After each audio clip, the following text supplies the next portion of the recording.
It is here, my AKA powders, the new year, 2025. Yes, we paused a little bit going into the new year, and that's because, well, your boy here, the film buff, was traveling.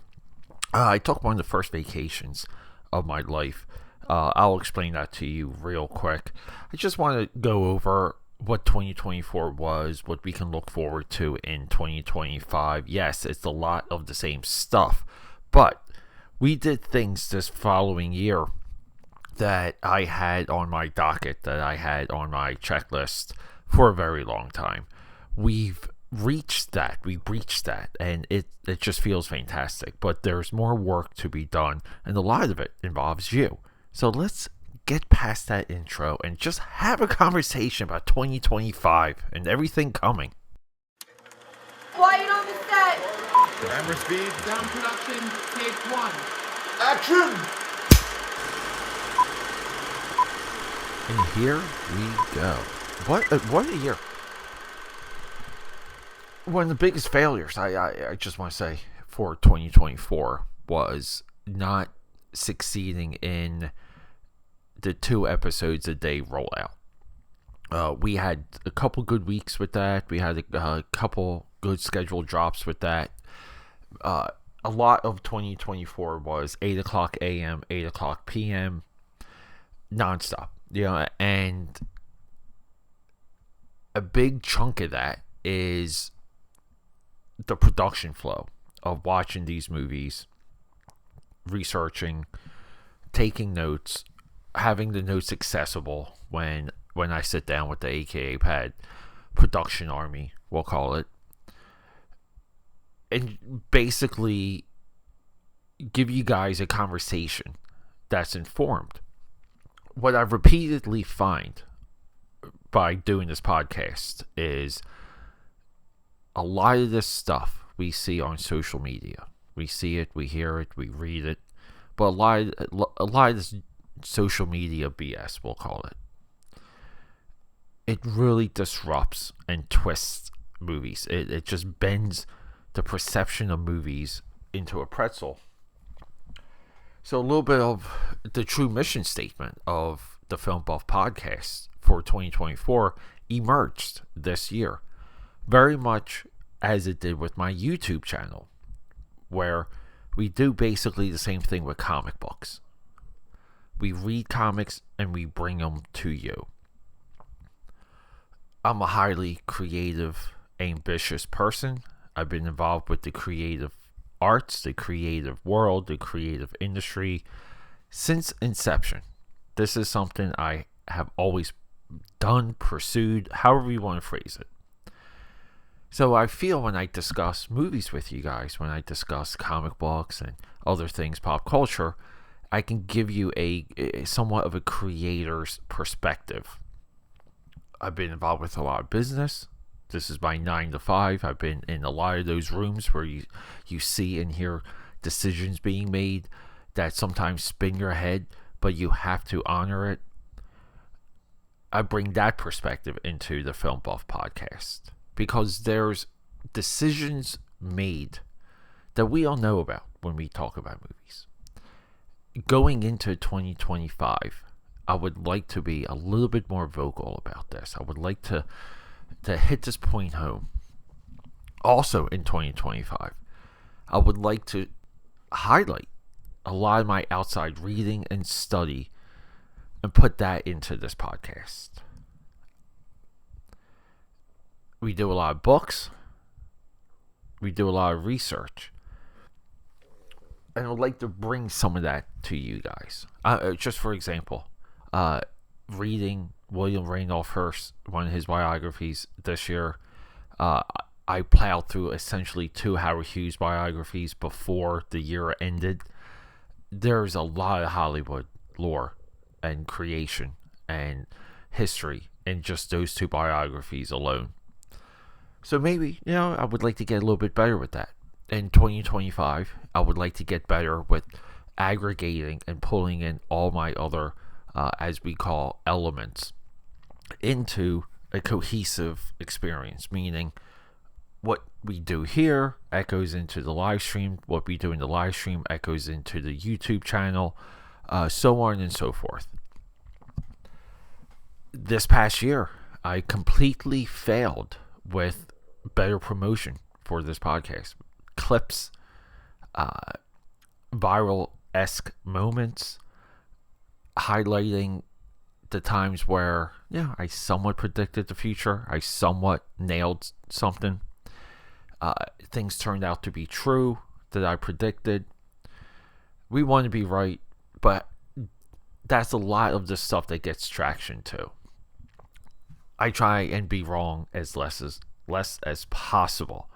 Now on YouTube, we kind of track certain things that we know people want to pay attention to.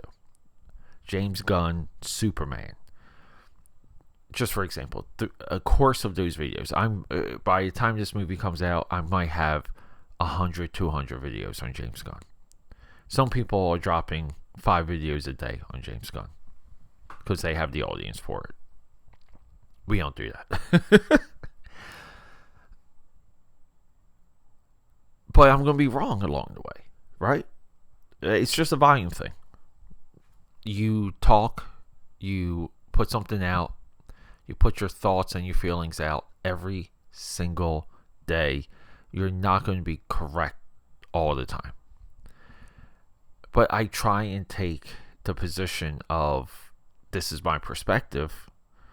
Welcome to my perspective. Welcome to the world through my eyes. Failed on that. Failed on documenting, tracking, streamlining this podcast getting published and being available on akapad.com. akapad.com is supposed to be the catch-all aggregator where, for example, if you wanted to know everything about Ridley Scott that I've discussed or wrote about, all these other things, you can go to akapad.com. I went into this year wanting to have full promotion rollouts of my other ventures. That didn't happen. But what did happen though is we had a couple great themes. We had a great 31 Days of Dread. We completed Thanks Flicking. We had a great cinemas. Sure, movies, not all the movies I wanted to do were discussed. Some of them I'm still going with. I mean, Horror 2024 with Nosferatu is still there. I mean, we got to talk about it. We got to put that in 31 Days of Dread Extended. I feel like we've ventured away from chasing just the mainstream movies, but we got better with discussing mainstream movies. As of here's a release, you have to get it out. We have to do something. I mean, I thought the work we did on Alien, the Alien franchise, overall, like video and audio, fantastic stuff. I mean, it really gives people a true perspective of why that franchise is so special. So it's stuff like that. Moving forward, we need to highlight, we need to track some of these new directors, what they're doing, what they're saying, more importantly, what they're saying. Haven't done that very well. We have to get better with tracking what's happening on some of the streaming apps. Right? So it's a lot of breaking what you might see some of the other personalities, brands, accounts do, where it's very common for a lot of these people to design a 2 to 3 hour show every single day. That's not this. We break things up into morsels because we want the ideas to stay. I want this episode to be about this idea, and that's it. I don't want to roll in a lot of this other stuff because it's hard to make sense of some of it. I think some personalities are good with just being, and I've been accused of it, just being long-winded, being good filibusters, if you will, and they can kind of drone and maybe connect dots, but not really. I'd like, for example, like we kind of went pretty hard on Ridley Scott, and it's going to take time, but I would like to do every single Ridley Scott movie, and then along the way, hit his filmography as we're digesting all of his movies.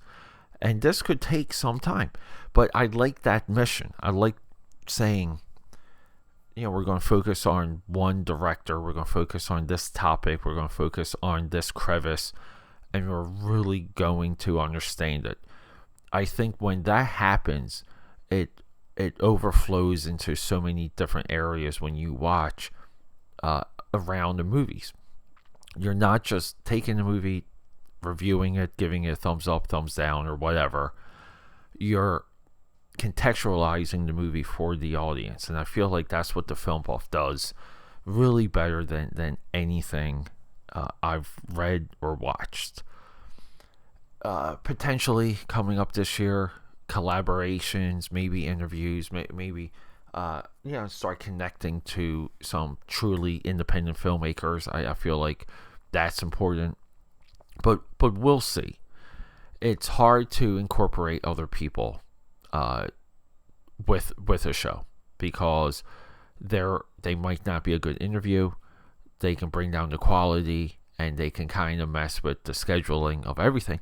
And I run a pretty tight ship, and if I'm trying to schedule something with someone and they, something happens or they're flaky, and it doesn't mean it's not honest or true or not. It just means it's not happening.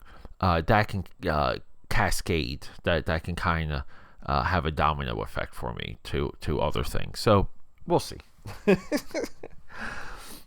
But AKA Patters, as much as we've done in 2024, there is a ton to do in 2025. But we're rocking and rolling. Everything with animation this year, animation Saturdays, animation Sundays, really, in my perspective, groundbreaking. Just trying to not only document what's happened with American animation, but also discover what's there, give you a perspective. For example, the 90s Street Fighter cartoon, which I'm still watching to this day, is the most complete interpretation of those characters in that universe. It's hard to argue against it, in my opinion. But no one out there has that thought. You'll hear it's garbage. So we're not purposely being contrarian. We're trying to make sense of some of this. Another great animation insight, one of my favorites, was the 2000s male teen run between DreamWorks and Disney and Warner Brothers, where with Titan AE and Atlantis, The Lost Empire, Road to El Dorado, where they were trying so hard to get that young male audience in animation, and Disney failed, and they had to buy Marvel and buy Star Wars and buy a young male audience, because they spent 10-20 years trying to develop one, and they couldn't do it. They tried buying Power Rangers, had to dump Power Rangers. They tried buying the Muppets, that didn't work, and it goes on and on. So it's things like that. I even think for cinemas, discovering Jim Henson's A Christmas Story, or A Christmas Toy, which is literally Toy Story. It has a character design that echoes into Child's Play and Chucky. This is what the Film Buff is all about. So we're going to keep pursuing what I view are big box ideas. We're going to target directors that worked in the industry, that changed the industry, but also directors that were workhorses.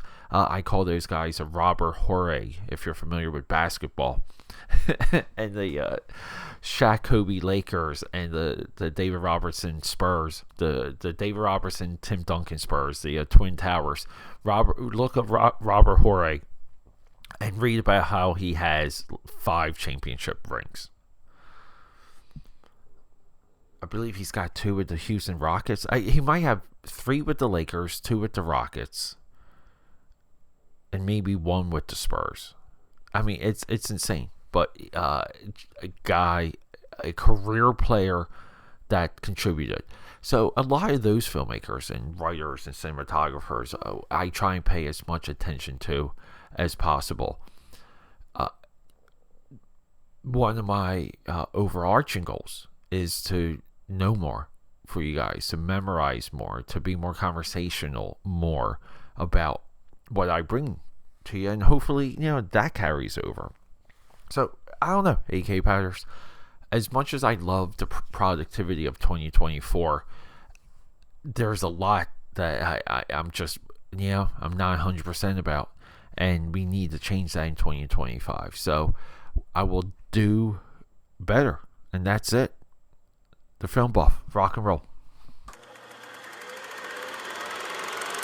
Okay, that's a wrap.